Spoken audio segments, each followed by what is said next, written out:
When you think of the word lawyer, what usually comes to mind? Yeah, me too. Now, why is that? While some consider lawyers to be a necessary evil, most people just consider them evil. Lawyers fall into what I categorize as a bad karma business. That's because most lawyers are forced to operate in what's called a zero-sum game. A zero-sum game is a situation in which one person or group can win something only by causing another person or group to lose it. Now, recently I met a law student who possibly could change that. Not only did she know what a B Corp was, most lawyers don't, she has a really great idea of how to improve upon it. But I actually want to mentor this one because her idea has potential to really change the way America does business. We met for lunch in Little Italy at a cute place that she suggested.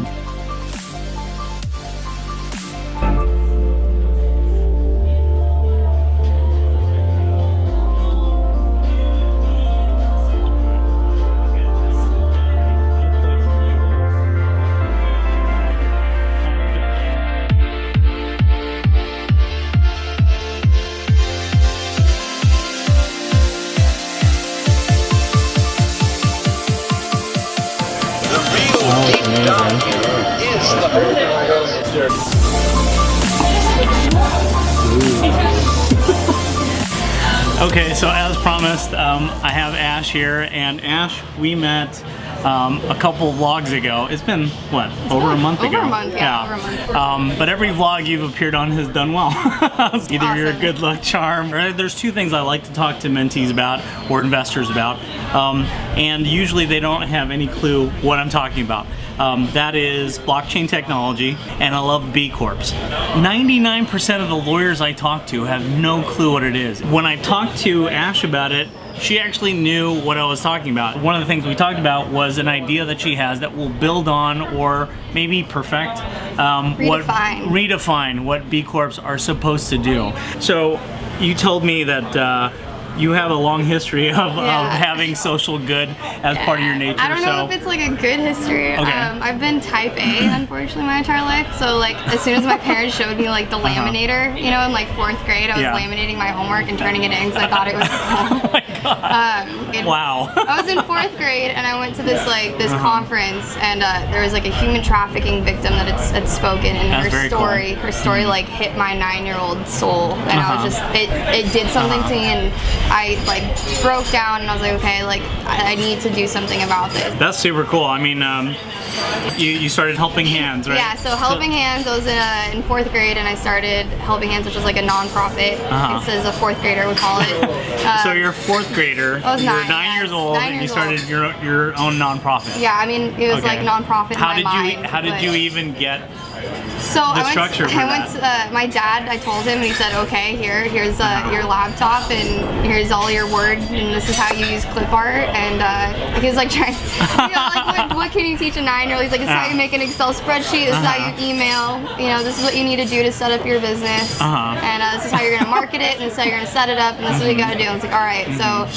we set up. I went to small private schools, so we set up like jogathons and fundraisers and family fun days, and you know, I'm 9 years old, like running around with a clipboard, making sure everyone does their stuff, and then all the money, all the proceeds that we raise, we would then send to kids in Ethiopia. We'd send like art supplies and school supplies, and then as a way of like interculturally connecting people, I had this like secondary idea of like, what if they were to send those crafts that they made to gain like some sort of like purpose and self-identity within themselves? Let's send them to, you know, like an orphanage in India. So we partnered with like a missionary group that was out there, and they would take the crafts that the Ethiopian kids made to the Indian kids, and we would get pictures. That's super cool. Yeah. I love that. Well, I'm kind of doing something similar with my daughter right now. I'm mentoring my daughter in starting her first socially conscious but for-profit company, so a B Corp. So let's talk about that a little bit. Not only did you know more about B Corps than any lawyer that I've met in San Diego or LA, but you see some of the flaws or holes in B Corp. As great as they are, they could be better.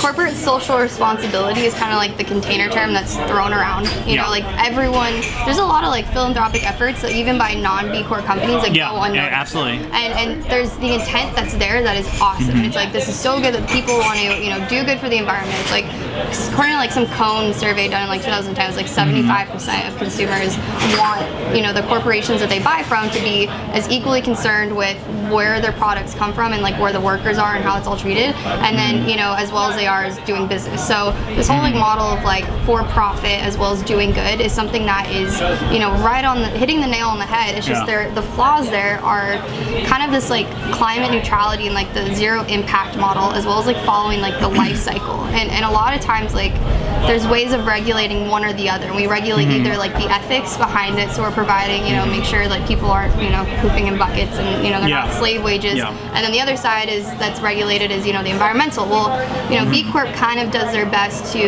kind of marry the two, but there's still these flaws in this way of, you know, not really being able to monitor everything that's sourced, you know, everything that's been worked on. So as I understand it, to be a B Corp, you it's kind of like LEED certification or being certified by JD Powers and Associates, right? There's 5 criteria with B Corps, and as long as you get over an 80%, so you could have a C in one area, but as long as your other areas are an A or a B plus or something like that, you're B Corp certified. That does leave room for holes. So and it's really, there's no monitoring system attached. There's no like audit done on the companies. It's all based on like it's based on like honesty. There's an online survey that they actually can do on the website. And it's like, I do this, I don't do this, and it kind of gives you your rating. And then you pay, you know, tens of thousands of dollars and you get your sticker. Well, the intent is there, but the monitoring is then placed on the companies who want to profit and create profits from what they're selling, obviously. But they also have the intention of, we want to do good. We don't want to be, you know, the company that's starving kids or the company that's, you know, employing bad efforts for the environment. Okay.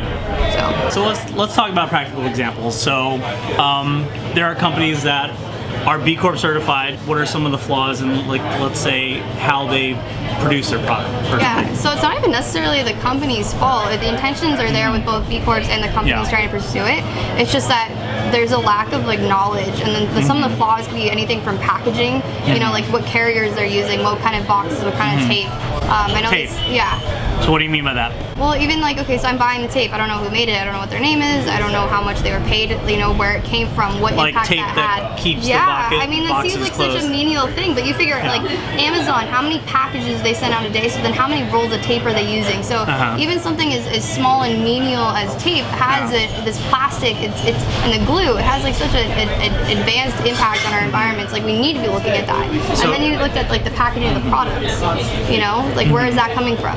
Like they're not, B Corps aren't looking at, you know, the what you're putting your product in. They're just looking at the product that is being consumed or used. Okay, so like if I was to buy, let's say, organic baby food that's B Corp certified, the actual tape, that I wouldn't even see the tape as a customer, right? Because that's like you open it up with box cutters, you throw it away, etc. So that's what we're talking about. We're talking about just holes in the system or things that have an impact. Okay. Even ingredient sourcing. Like if you're talking about baby's food, you know, you get those squeezable pouches that are really popular nowadays. Like there's those, they're like often like some sort of aluminum or metal, and they're not recyclable. The caps are plastic. You know, the food in it might be USDA organic, and it might be non-GMO, and it might be locally sourced. But again, there's no monitoring system, and it's all about cause marketing and perception. And it's like a company is going to do better if they're perceived as more socially responsible, and I think that honestly, nowadays. And I think that's honestly where a lot of this whole like this inclination to become B certified is, okay, I see the consumer behavior wants, you know, more socially conscious products. What is available to me to do that?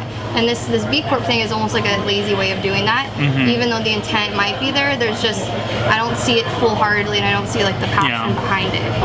Yeah, definitely the way currently you could get a C or a D for environment, but as long as you're treating your workers well, or your office is environmentally, conscious, then you can still be a B Corp. You can still get it, and I think there's like this thing where it's like, okay, well they're doing good, like why are we gonna bash on them? Like they're doing good, like why even point out the flaws? They're doing more than other people. Well, it's like you don't have to marginalize your profits. You don't have to give up certain things of your business to be able to do all of this. Like it's just this movement. People get upset like using plastic cups and they're like, oh, use reusable things and recycle your. Well, in the long run, that's not going to really do anything. It's this whole like kind of social shift that's going to have to take place, and it's going to be on the consumer, not the company. It's going to be up to you and I to really hold the companies responsible and hold these B Corps responsible for what they're doing. Awesome. Well, I know that you're working on a lot of the trademarks, things like that. We talked a lot about the legal stuff, and a lot of legal you're working as an intern right now with a law office, but you also are in law school, or starting law school? Yeah, I start law school in this fall. So I just graduated my undergrad, and then there's no start law school in this next fall. So. Okay. Well, that's great. I mean, I definitely would love to see companies be more socially conscious, definitely be profitable at the same time. I don't think that they're mutually exclusive. I think that's become, B Corp's good because it's showing that companies like Patagonia, Ben & Jerry's, Kickstarter, Indiegogo, these are all companies that are B Corp certified. They have the right intent. It's something that's brand new though. I mean, a lot of people have no clue what B Corp is even. And you know a lot more about B Corps than I do, so I definitely wanted to have you to talk about just the need of companies to be socially conscious, but at the same time profitable. So where can they find you as far as Instagram? So yeah, I wrote a huge like 30-page plus article that we're getting peer reviewed and scholarly. So if you want to follow me personally, and then I will obviously be updating, and then kind of point you in that direction in a few months when it's all up. You can follow me on Instagram at just Ash Fenner. Okay, I'm gonna put that right down here. And right then, right there on the bottom, Ash Fenner on Instagram.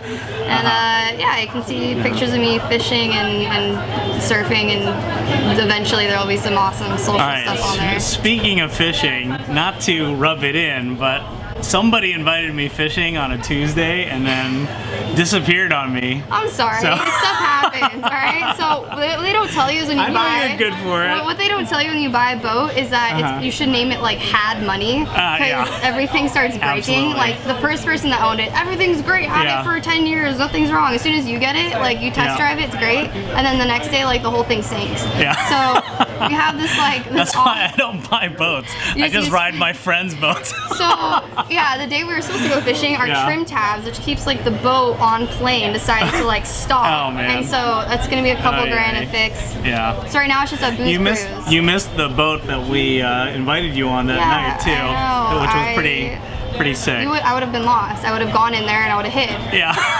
Like you would have found me like a week later. Like, what are you doing in this closet? I live here. I live here. Leave. Well, after you and Brad come back from your vacation, we'll have to go fishing, and we'll vlog. We might have to buy the fish and then hang them up on the hooks for time we caught them. Really, fishing is just like a code word for let's drink mimosas on the boat, on the water. With like poles in our hands. All right, sounds good. Well, thanks for inviting me. Of course. This is a great place. It's super cute. I'm definitely going to come back. And I'm eating clean because I've been so bad lately. I tried to get you to drink, you wouldn't drink. I didn't drink. So it's on record. Not at all. No, I've got discipline, so. I'm meeting with a mentor, my first mentor. He's actually meeting with me to ask my advice about a startup he's thinking about investing in. So I'm excited about this.